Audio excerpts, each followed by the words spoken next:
Hey everybody, it's Mallory, your host of the Staredown. I know I missed you last week, but let me tell you, I'm just glad to be back. I hope you're glad to be back with me. So without further ado, sit back, relax, grab a drink or two, and let's listen to the Staredown.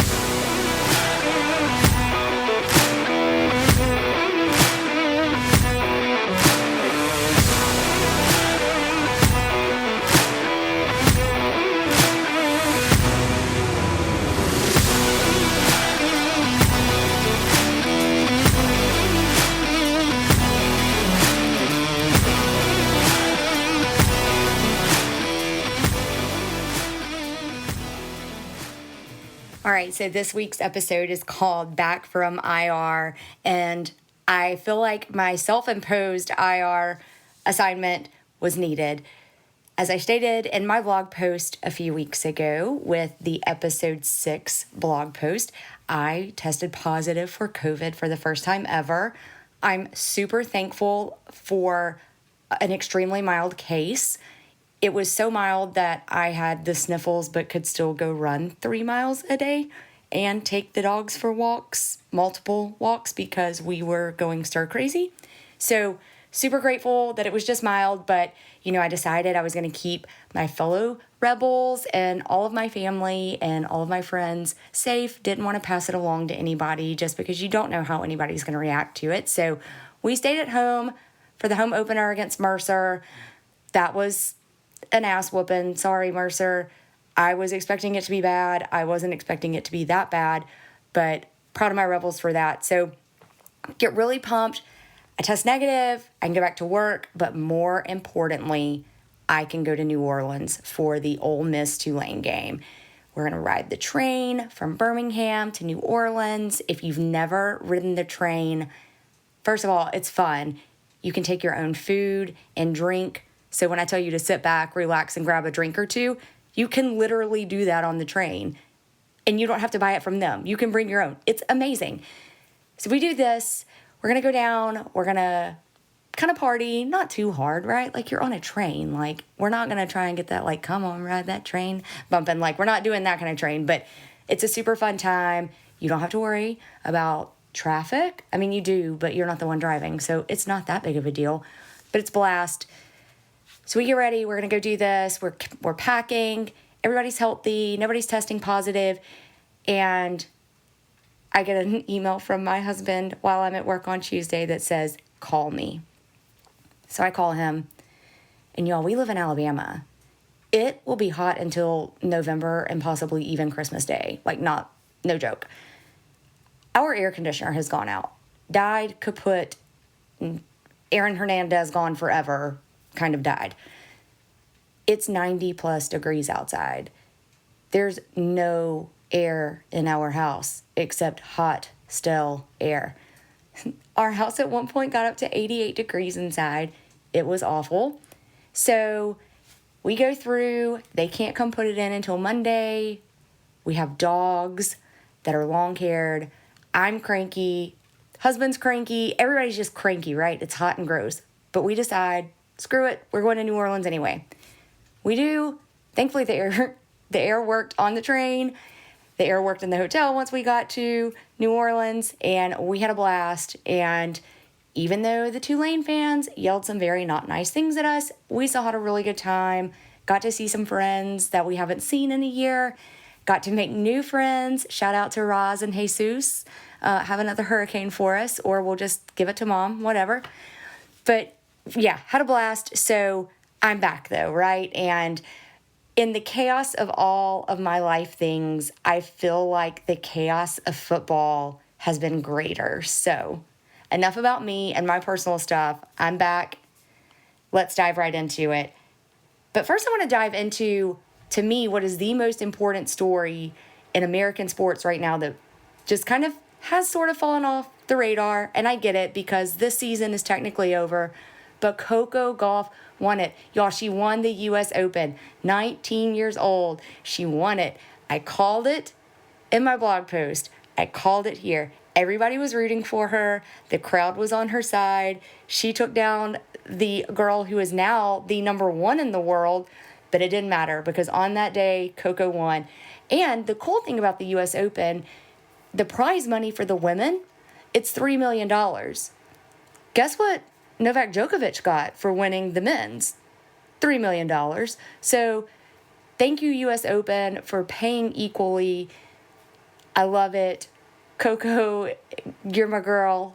I think you're everybody's girl now. But she was phenomenal. If you didn't watch any of it, you should. If you haven't seen the clip of her dancing as an 8-year-old at the U.S. Open, and then it goes into her celebrating the fact that she's now a U.S. Open champion 11 years later, it'll absolutely give you chills. So go check that out. Coco, can't wait to see how many more tournaments you win in the future. I expect more, and I have a feeling we're going to be talking about her more. I have a feeling she's also going to be one of those that fights for equal pay across the board at every tournament. So I'm really excited to see what kind of trails she continues to blaze. She's very thankful for, Billie Jean King and the Williams sisters and everybody else who's come before her. And I think she really understands that responsibility. So it's going to be fun to see her kind of change the world in her own little way. On the men's side, though, Novak Djokovic won. Obviously, we were very disappointed to see TFO go down. But again, I was right. In my blog post, I called it. I said, I think this is Novak's year, and he won it. And what can I say? I know my tennis. No, not really. I think I just got kind of lucky. But I don't even think it was luck. I think it's, if you had paid any kind of attention to tennis, you knew that him losing to Alcaraz in Wimbledon, he wasn't going to end his season on a losing note. So I feel like I don't know that Federer in his heyday could have beaten Novak this year. I mean, Novak just was so dominant the whole tournament. So congrats to both him and Coco for winning it. The majors are done for the year. We have to wait until January for the Australian Open. But I'm excited because at that point, football will be wrapping up. And speaking of football, let's get into that. We've had a lot of chaos. I didn't really get to do a wrap-up of week one just because, y'all, when I tell you earlier that, hot air in your house will make you cranky, I mean, it will make you cranky and miserable, and you can't sleep. And so nobody wanted to listen to me last week. Trust me. I didn't even want to talk. It was that bad. And so for me to not want to talk, it's pretty bad. But enough about all of that. So college football, I think there were a couple of things I was right about. The first one that I feel like I have to pat myself on the back for is that the Pac-12, I said they were going to be the most interesting storyline this year, and so far they have been. I was a little wrong on Colorado and Dion in that I didn't expect them to come out as strong as they did the first 2 weeks. I don't expect a week 3 drop-off, but I really expected that defenses would put up more of a fight than they did. Looking back on the TCU game, I probably should have seen it just because when you really do go back and look and see all of the players that TCU lost from that national runner-up team last year, it was a huge loss for them. And so I think Colorado was primed for it, right? You hear the storyline of, well, there were only 10 players from Colorado's roster that are currently on the roster this year that were from last year. But when you really dive in, that's one story. But the bigger story to me, though, is how many players came with Dion. And so there's a lot to be said about a new head coach, one, getting kids to enter the transfer portal and go with him. He was able to work NIL deals and those kinds of things as they're coming along. He knows what they deserve, what they're capable of. So it's not like he's starting over from scratch or starting over with kids he's never seen before. He knew exactly what holes he needed to fill with kids that had never played for him before. And so I think that was a big leg up that people weren't really thinking about. Obviously their defense, they struggled against TCU. It was a shootout, and it was who was basically going to score last, and that's where it ended up. But I was not as surprised about Nebraska. What I think I was surprised about is when we did our week 2 bets blog on the alabamatake.com. When I went to go check out the line, Colorado was only a 3-point favorite at home against Nebraska. And guys, like, Matt Rule has a bigger challenge ahead of him than Dion has in having to rebuild a program. And so I was like, 3 points, like, are they crazy? I was like, no way. I was like, they are going to destroy them. And I was right. So hopefully, if you did choose one pick to pay attention to on the blog last week, it was that one. And as always, if I won you some money, go check out some Staredown merchandise. I'm going to post a picture of some merchandise that we've recently gotten in so you guys can go see it. So yeah, if you won money, go help a girl out. But no, I think what Dion is doing at Colorado is great. I'll talk about them in just a little bit when I get to this week's games because I think they've got a really good matchup. I think in terms of maybe playing, it's not going to be the best, but we'll get to that in a second. You know, I think the other interesting thing about the Pac-12 is you have Oregon and you've got USC, and they're kind of flying under the radar right now in terms of national media just because Colorado is taking up so much of that space. But I'm interested to see the shootouts that those games are going to be. And what I'm really interested to see is, are they really going to be shootouts? Are we looking at, you know, a 2020 Alabama at Ole Miss where it was, holy crap, are we just going to sit here all night and just go back and forth like a tennis match? Or is the defense going to step up at some point and stop somebody? So I think those are going to be games that you're going to watch to see. Or if it's not a shootout like that, do we end up with, like, we all remember the infamous Alabama LSU 9-3? Good grief, field goals only. Like they couldn't get into the end zone if their lives depended on it, that game. So I think it's going to be one of those two things. I don't think you're going to see like a middle of the road type game, but I am kind of interested to watch those. So again, I think Pac-12 is probably right now the most intriguing story of the whole thing. Also, not to mention that in terms of just the conference as a whole, Washington State and Oregon State recently, I think just a couple of days ago, were given a big win in court in that they were able to stop a conference meeting. And it's because of all kinds of like interesting details, like could they basically be giving trade secrets, and is this, you know, you're talking monopolies and those kinds of things. And so I was very interested to see that ruling come out in their favor, that no, they cannot all gather. Like, the rest of y'all have chosen to leave after this year. You're not going to gather and try and do some more shady shit and just beat them down even more. So good for them. If you can't win by grabbing a hold of a new TV deal, I guess win in court. I don't know. Court cases seem to be the thing this year. It's weird to me. I don't remember there being this many ever in a season, at least not this early on. But hey, maybe it has been, and they're just crazier this year. I don't know. So Pac-12, definitely fun. Texas, y'all. Texas Tech went to Wyoming and lost. That was a fun week 1. I was loving cheering for Wyoming, by the way. But Texas, I think, right now, top to bottom, is solid. They right now could not beat Florida State. I'm saying it. JJ, don't kill me if you hear this, because I think I just probably put some bad juju on your team. But if that's who they had to play today, I think Florida State would beat Texas.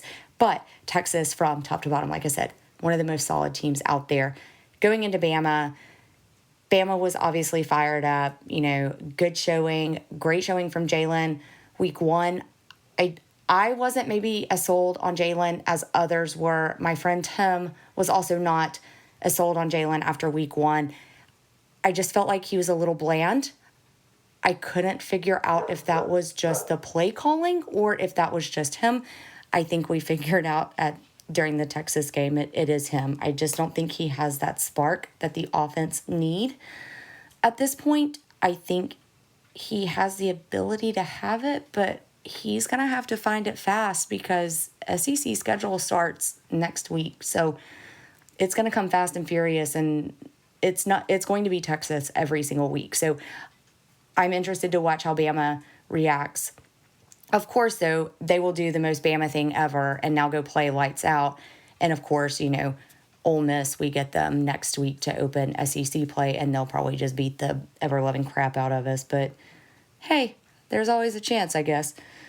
But no, back to the original statement, though. Texas is the real deal. I was kind of right on that. Again, kind of right on the Texas Tech thing so far. So we're going to see how that plays out. Florida State, mentioned them a little bit. They're good. They're really good. I called it. They beat LSU. And y'all, they didn't just beat LSU. They stomped LSU. LSU didn't show up in the second half. That was not the same game in the second half that we watched in the first half. That was a completely different LSU team, but that was the same Florida State team. And Florida State has more depth. They are more mature, and they are going to run the table in the ACC. I did say that I was very interested to watch, the Clemson-Florida State game. That's also next week, week 4. I'm not as worried for Florida State. Obviously, you're going to go into a rivalry game, though, and Clemson will use it as that. But Clemson is not, they're not good, y'all. Sorry. I like Dabo, but they're not good. So Florida State's good. They're real. Right now, I would say they're probably the number 1 team in the nation. I think that where I was a little bit wrong on all of this is that there is Florida State in the ACC, and then there's truly everybody else, and that gap is widening. Now, I will say this. Miami had a great showing against Texas A&M. We're going to get to Texas A&M in a minute. But, yeah, I think Florida State, real deal. To me, they're the best team in the country right now. You can debate me on it. I just don't think that they have sputtered out of the gate like others. Looking at you, Georgia. Sorry, Earl. Sorry, Camille. But Georgia's going to be fine. But Florida State, if they keep firing on all cylinders like they are, y'all, they're going to be insanely hard to beat. And that's going to be a huge boost for them as they do try and find a new home. So does that intrigue the SEC, or does that turn the SEC off? I'm not sure. So I think that Florida State having a really good year is going to be the next domino that's going to fall in the realignment world. So, Clemson. Let's talk here a little bit. Dabo, I like you, man. I have no idea what your comments after game 1 were about, but I have very little confidence in you right now. And you becoming the next head coach of Bama, I think the chances of that happening are diminishing, which is kind of sad because I think you would be very good. But that was also pre-NIL, pre-transfer portal that I used to say that. So I'm interested to see, though, if Clemson can bounce back. I think they can. The talent is there. You guys, look, last year, their receivers are amazing. But they've got to have the ball thrown to them.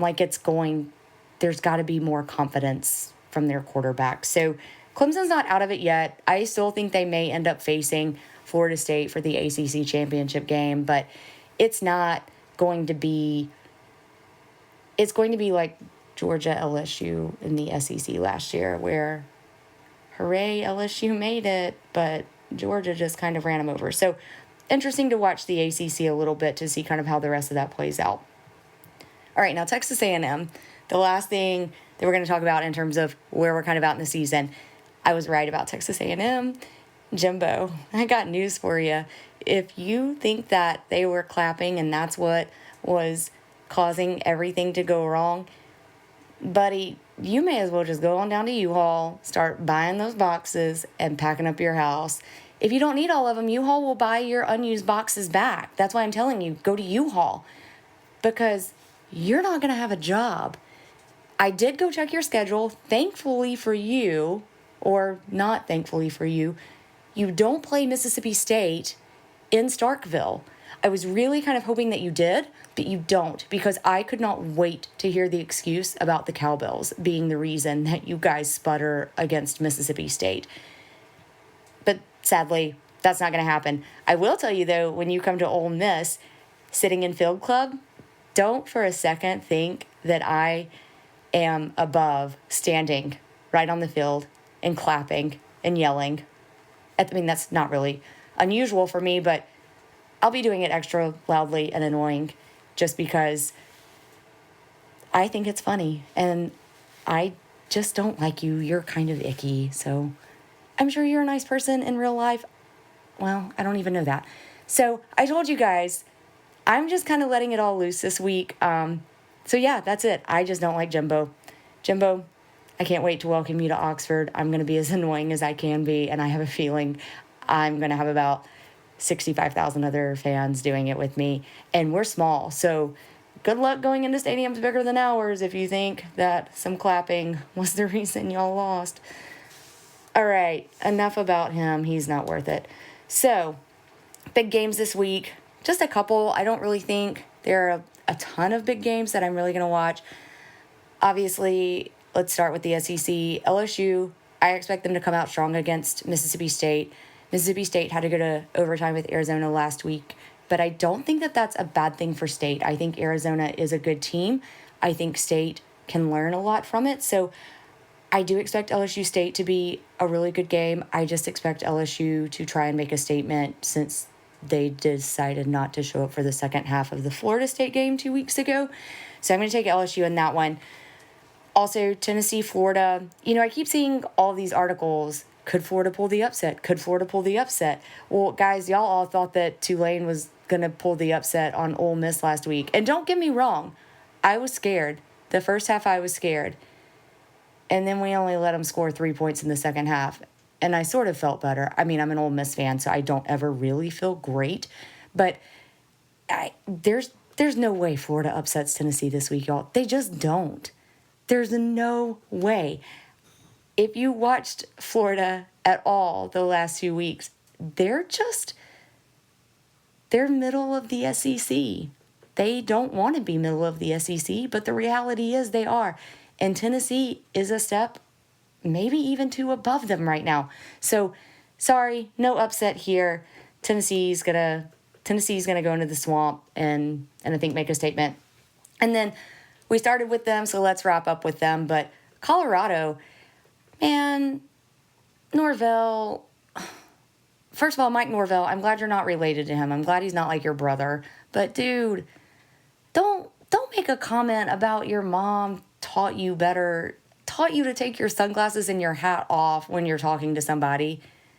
Really? First of all, let's be honest, it was kind of a low and bitchy comment. I mean, it just was. I didn't like it. It could be perceived in ways that I don't think you want it to be perceived. So just don't say it. But second of all, really, you're outside. Like, and I know you're not talking about him being outside and on the field and having on a hat and sunglasses. I know you're talking about him being, like, in press conferences and stuff, but it's style. Have you ever heard of it? Plus, dude, he's Neon Dion. Like, come on. And finally, like, why? Why would you give him and give Colorado any bulletin board material? Has no coach learned? No coach learned. Listen to Lane Kiffin. Words I never thought I would say, but here I am as an Ole Miss fan in 2023. He learned from Nick Saban, rat poison. It is rat poison. You just fed your entire team rat poison. You gave them the spark they didn't need. They're hosting game day. They are turning this program around early on and truly actually like turning it around. Like, I don't think this is a fluke. And you just handed them that. Boy, y'all gonna get your asses just wiped on that field. And I'm sorry. And you know what? When you go back into that locker room, you need to take your hat and your sunglasses off and you need to look every child in their eyes and apologize. And you need to do the same to your assistant coaches. And you need to go stand in the mirror, again, hat still off, sunglasses off, and you need to say, I am the reason this ass whooping took place. So, that's all I'm going to say about college football. We've got a lot more to cover with the NFL and then the big stuff I really want to talk about. So hang tight. We'll be right back.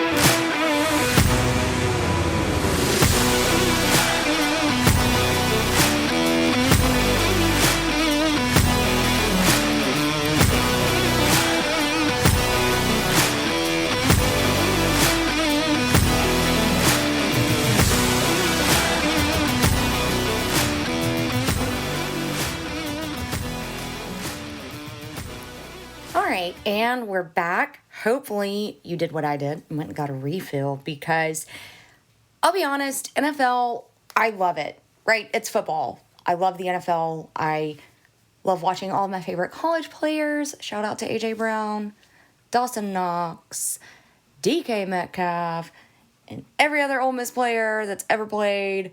Evan Ingram. I mean, I'm telling y'all, go just look at my fantasy football rosters and you'll see. They probably play. Ooh, Elijah Moore. Can't forget him. He's now with Cleveland. And Cleveland actually has a quarterback. So we're going to see how that plays out. But yes, I love the NFL. I love watching all these guys go. But the NFL is exactly what, to me, professional sports should be. It is high quality, week in, week out. It is truly anyone can beat anyone. And I think we saw that in week 1. So I don't really want to dive too deep into this because I think we're going to have enough time over the upcoming weeks to talk a lot about it. And I don't want to skip over the stuff that I feel is super, super important that I want to cover today. So I'm going to touch on NFL a little bit and then we're going to dive into some heavy stuff. So like I said, hope you've got a refill. Hope it is of the adult variety if you were old enough to drink the adult variety because y'all may need it. Mama got spicy during her IR time. So, all right, week 1, NFL, obviously. Aaron Rodgers, 4 snaps in. Bye-bye Achilles. Bye-bye his season. Bye-bye first-round pick, Green Bay. You don't get the first-round pick from the Jets because he didn't play 65% of the snaps. Aaron Rodgers just is the gift that keeps on pissing you off. I know, I'm sorry. I also kind of feel like it's a little bit of the universe paying you back because Brett Favre was kind of a shitty human being. So, yeah. Anyway, for all of my Green Bay fan friends out there, though, I think you're off running in great hands. If you read my blog, I said that the Bears were going to beat the Packers. Real sorry about that. I unfortunately believe the Bears hype, but I promise this is coming back to Aaron Rodgers and the Jets. I think Jordan Love's good for you guys. I think he really, honestly is. So, let's go back to the Aaron Rodgers thing, though. But I don't really want to talk about Aaron Rodgers. I want to talk about Zach Wilson. He looked terrifying, y'all. I was watching the Manning cast, and Peyton and Eli's expressions and how different they are cracked me up. Eli's like, it's the Eli look. I'll post it on the blog. You all know what I'm talking about, though. If you've ever watched Eli, he just looks like he's lost or confused or dazed and confused. Like he and Matthew McConaughey could be some really good friends, along with Snoop, that kind of thing. But Peyton is super animated, so I thought it was really fun. Like when they would zoom in on Zach Wilson, and Zach Wilson just looks scared, and then Peyton and Eli are trying to figure out what's wrong with Aaron Rodgers. Like it was just one of those moments where you're like, this is the funniest thing I think I've ever seen, without it being like funny because someone's like truly, truly hurt. But it was just kind of funny in its own little way. But Zach Wilson, I think watching Hard Knocks, we realized that he was like, oh, I'm embracing this backup role. Like I'm actually really excited that I'm not going to get hit really, really hard every week. That O-line is going to not be the ones that disappoint me. They're going to disappoint Aaron. And then they disappointed him super early. And so sorry, Zach, they're going to disappoint you as well. I apologize. I laughed out loud. Not at your expense, just at your expression. But the bright spot in the Jets game was Xavier Gipson. He stole my heart completely on Hard Knocks. He was one of those that I just knew it was going to be one of those stories that just like ripped my heart out when they cut him undrafted out of SFA. And so I was so happy when they kept him. And then for him to be the one to take the punt back for a touchdown and win it in overtime against the Bills was kind of incredible. The Bills are going to be fine. You can't have 4 turnovers and expect to win, especially on the road with a crowd that even when Rodgers went out, I mean, they still stayed fired up. And that Jets defense is for real, y'all. But they're going to have to be able to score points, and I think that's where I'm a little worried. So I think the Jets, keep Xavier, Gibson, and all of your special teams guys healthy. Keep your defensive guys healthy. They'll win you some games. It's not going to be the same without Aaron, though. But the Bills, just don't turn it over. You'll be fine. Your defense was still really good. So I'm not worried about the Bills. Kansas City, another team I'm not worried about. They get Kelsey back this week. They're fine. Dallas, this was my heartbreaker of the week. My G-men. Y'all, I don't know why we're still paying the penance for sitting Eli and not starting him his last few games in New York City. But whatever sacrifice I need to make to the football gods for us to be better, I will. I think Eli would even do so at this point. But y'all, that was bad. That was so bad. That was so, so, so bad. And I don't know, are the Cowboys that good? Or are the Giants just that bad? I'm going to take the optimistic Giants road on this and go, it's somewhere in the middle. I'm not going delusional. Delusional would be, no, we just had a bad game. No, y'all, we did not have a bad game. Like, we were bad. But I just don't know that the Cowboys are that good. I mean, Dak, don't get me wrong, Dak's a great quarterback. Dak's a good quarterback. Great gets saved for Peyton and, honestly, Eli in Super Bowls against the Patriots and John Elway and Joe Montana and those guys, Tom Brady. Yeah, even Brady. But great does not get used for Dak. So Dak's good. He's done well up until the playoffs. So I just don't think that the Cowboys are that good. I don't think the Giants are that bad.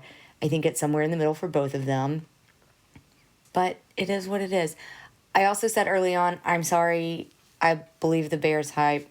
I'm real sorry. Sorry, Green Bay. Sorry, Jordan Love. I should have probably trusted you a little bit more. I think you have gone through a bunch of trauma in Green Bay, and I think that's made you a lot stronger than anyone has realized. So good for y'all. I think y'all go into Atlanta this week and take care of business. I also think that Jacksonville is going to win the AFC South. Y'all, Indianapolis, and they're bad. They're real bad, too. Houston's not as bad. I think it's going to be a fight to the bottom between Houston and Indy. And then Tennessee, Tannehill's not it. Like, why can we not figure this out by now? Tannehill is not your quarterback. And poor Derrick Henry, I don't know how many more years he's got. This may be it. I hope it's not. I really like him, but y'all can't keep using him like that kind of workhorse and expect him to be okay. But yeah, I think Jacksonville, to me, such an improved team. I was happy to see that for them. I do love Evan Ingram. I do think that, I don't know. Maybe, football gods, can we transfer the weird curse that the Giants have down to Jacksonville? I mean, they did hire Urban Meyer. Let's remember this. They hired Urban Meyer to be their head coach. And Trevor Lawrence, he's good. I like him. But God, I just really need somebody to pay some penance for Urban Meyer at this point. But otherwise, Jacksonville, they'll be good. Miami was a good surprise. A little bit. Not just because, I don't think it was a surprise as much. It was just, they haven't really had anything splashy. And I think for me, I was kind of a little concerned. And so maybe I just didn't really want to think about them because I was like, please, God, let Tua be able to walk after the season. And I don't say that jokingly. Like, that man had some crazy head injuries, and that is not something you play around with, not to the level that his were. And so for him to be back out there, I am super impressed. Kid's a warrior. Everybody's a kid, right? Like, well, Aaron Rodgers is not a kid. He's now an old man who needs his Achilles repaired. But, you know, these are still guys in their 20s, and so I just don't want to see anybody get hurt. And so watching Tua last year go through what he went through, I'm glad to see him back out there. I think they are in a good spot. I think they've got a good coaching staff. I think they've got a good system. And so I'm interested to watch them, and I think that they're going to be the ones that give Buffalo a run for their money in the AFC East. I think Buffalo's not going to be able to really kind of coast, because I think, and not that Buffalo has coasted, the last couple of years, but I think that's what has kind of hurt them when it goes into the playoffs. They haven't really been challenged very much within their own division, and now they're going to be. So AFC East, if you guys want to have another Super Bowl winner, I think it's going to be because you're going to have, Miami giving Buffalo a run for their money. And that's all I got to say about the NFL. Like I said, we'll talk more about it in the upcoming weeks, but I don't want to keep you guys here all day or all night or whenever it is you're listening to this, because this is what I've been waiting for. And I am very passionate about this. I am going through all kinds of emotions. I have gone through a lot of emotions of, how do I even talk about this? How do I bring it up? I want to do it the right way. I don't want things to turn political when they don't need to. I don't want things to turn right versus left when they don't need to. I just want to put out there the truth as I see it, the world as I see it, and it's a very delicate subject. I understand not everybody is going to agree with me. Not everyone is going to like what I have to say. Some people may even wish that I probably go a little bit harder. But after conversations with people that I really do love and really do trust, I mentioned that earlier, I feel the need to finally step up and say something. This is so hard because football is a game that I love so much for so many reasons, and it's actually something we're really going to dive into next week. Next week's actually going to be a good episode, so I hope you guys don't not listen to me next week because of this, but I don't feel like I can do next week's episode unless I do talk about this kind of stuff. The game of football is my safe space. It is a safe space for so many. It is an outlet to get out aggression within a controlled space with rules and it be okay.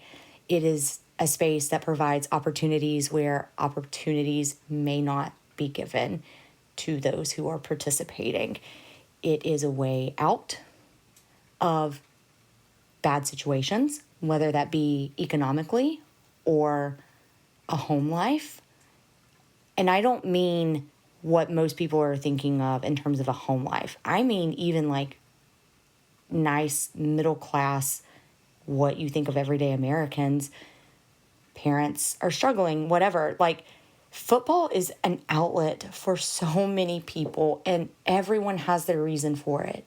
The same way that everyone has their reason for listening to the music they listen to or whatever exercise they do. Like me personally, I run. I have my reasons for it. It's my space. It's where I can go. Some people may do yoga. Others play football. A lot of young men in this country play football. It is their safe space. And the things that I have seen from fans the last few weeks has, I don't want to say almost ruined it for me, because my love runs so deep. But it has not been easy to watch some of this stuff. And I'm not saying that it wasn't there before. It absolutely was. I think we are in the age we are in now where Snapchat and TikTok and everything is out there and you can capture everything. And, we always say it, thank God, when we were doing this stupid shit when we were their age, thank God there weren't cameras that could capture it. But that's not the case now. And cameras are capturing it. And it's hard to watch. So, I'm going to start with the thing that I saw firsthand. And I'm going to call out my Ole Miss family. The behavior and the things that I heard being yelled were beyond disgusting. I had to yell at my own fans. Like, we're all supposed to be cheering for the same team, right? But when I hear the people cheering for Ole Miss and for Ole Miss players to break the knee of a Tulane player, I cannot sit by. I can't. I cannot sit there and listen to us act like we are back in the time of the Romans watching Gladiator. Do we want these kids to jump up and yell at us? Are you not entertained? Because that's how we act.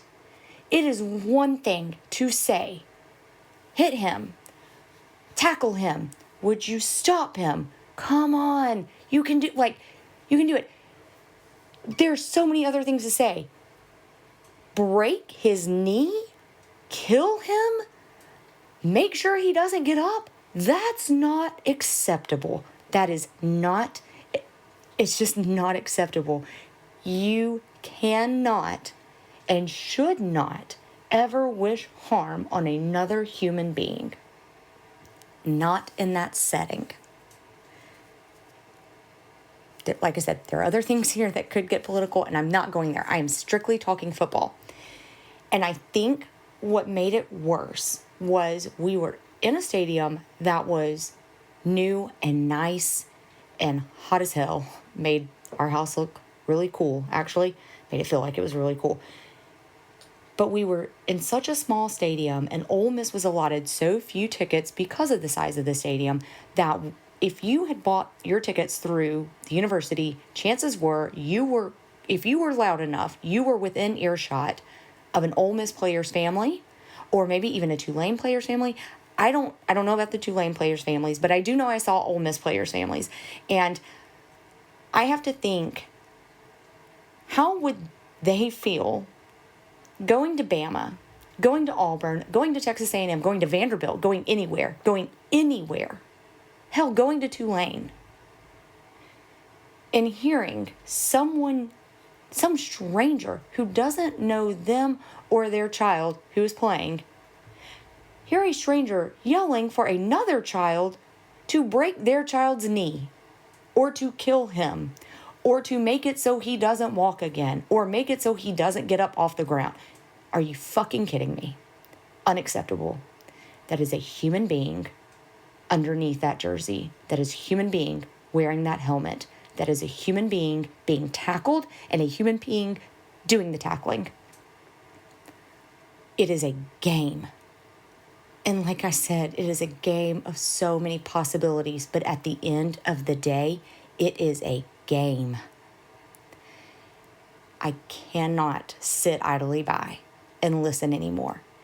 And trust me, I've even felt the hypocritical side of this because I am the girl who people look at me like I have 3 eyeballs and like 5 arms and a tail and scales and everything because I am like yelling and I am intense, and I'm sure it sounds kind of scary, but like, come on, like I try to yell, come on, hit him, you got this, like, come on defense, like, let's go. Like on offense, when we're on offense, I'm quiet, right? Like quiet, let my offense go do what they're going to do. They need to hear each other.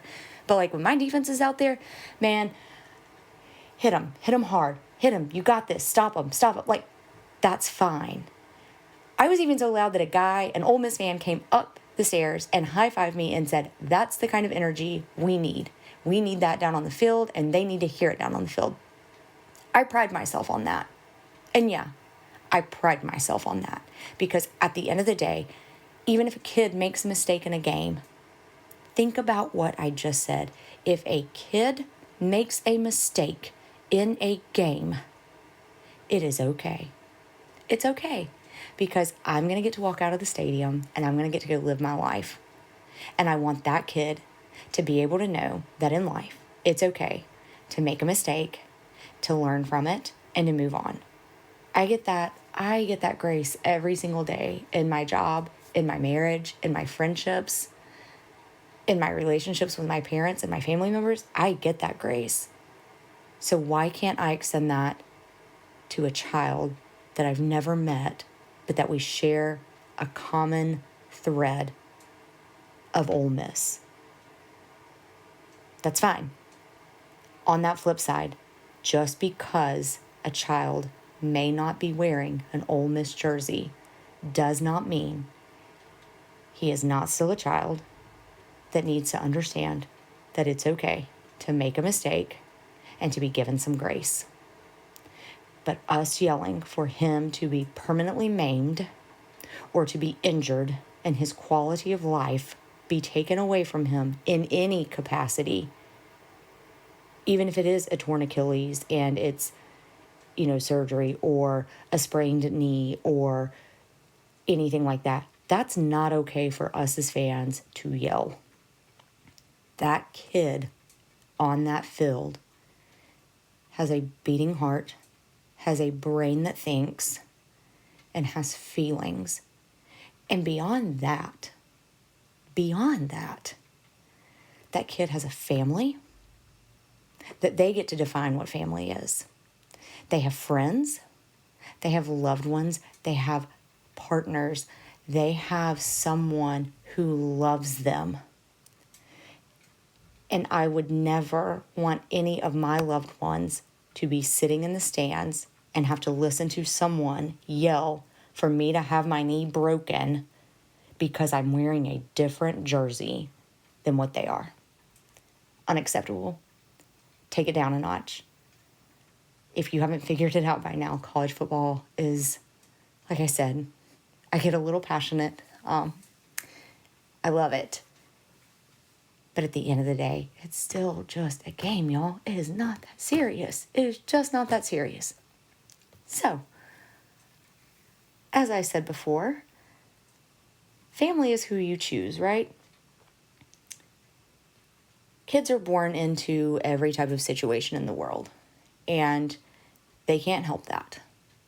But these kids playing football, I applaud every single one of them. Actually, I applaud every single student athlete within the NCAA at whatever level it is right now, because they have gone and done the thing that they love, and they are bettering themselves. It's supposed to be student athletes. If you've listened to previous episodes, you understand my feelings on that, but there are kids going to school and they are using this opportunity to truly get the education to better themselves. The second thing I saw last weekend that disgusted me were the Bama fans. I hope and pray, and I'm not a very religious person, so that someone sat those students down and told them that yelling a homophobic slur towards the Texas players and telling them to go back to the projects is not okay. Now, I did kind of hear something that made me laugh, but it made me laugh because it's true. Earl's brother told him that what those Texas players should have done was turn around and said, hey, we'll go back to the projects if you'll go back to the trailer park that you came from that we passed on our way to the stadium. talk about hypocrisy. As Alabamians and as Southerners, our whole lives, we want to be like, we're not all trailer park trash. We're not all this, we're not all that. But by God, we'll be the first ones to yell that. And I think that's human nature, right? Like we go there when we're upset and we let emotions get the best of us. We're hurt for whatever that reason is, and we want to hurt them. Those Texas players were doing nothing wrong. Dancing, celebrating, good for them. Trust me, I wouldn't want to watch the Texas players celebrate if I were a Bama fan, but what can I do about it? Nothing. And stooping to that level and saying what those students said, when I first saw it, I thought, oh my God, what is happening? And then I thought back to the Ole Miss fans yelling, break their knees. Y'all, those students learned that somewhere. Can we not do better than this? Can we not? And what really killed me about the Bama students were it was like they'd said it a million times, which is,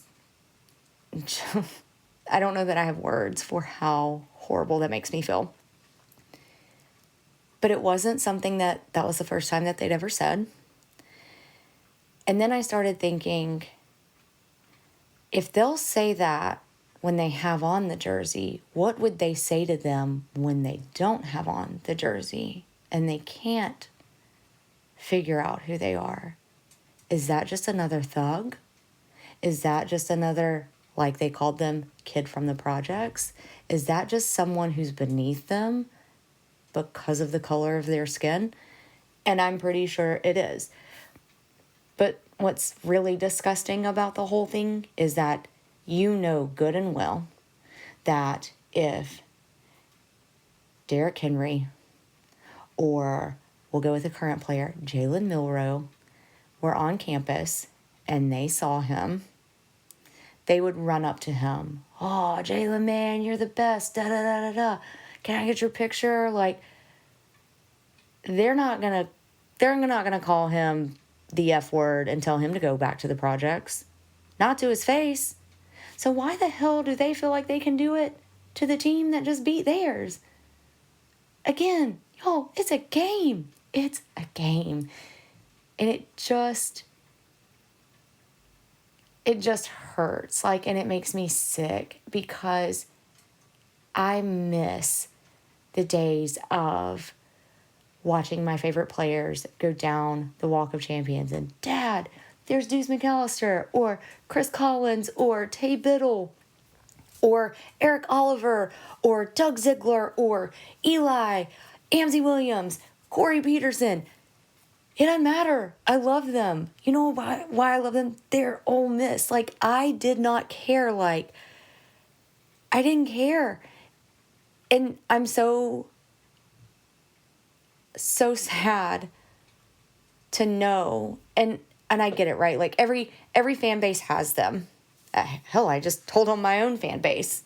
But y'all, when I'm hearing that more than I'm hearing kids being able to be like, Dad or Mom, or best friend's dad or mom, whatever, hey, adult, that's my favorite player.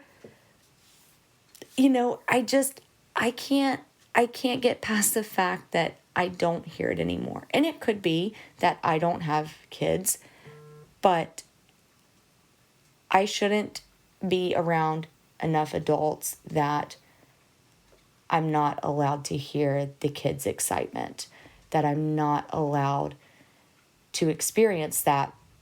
But more importantly, as adults, we should be setting that impression.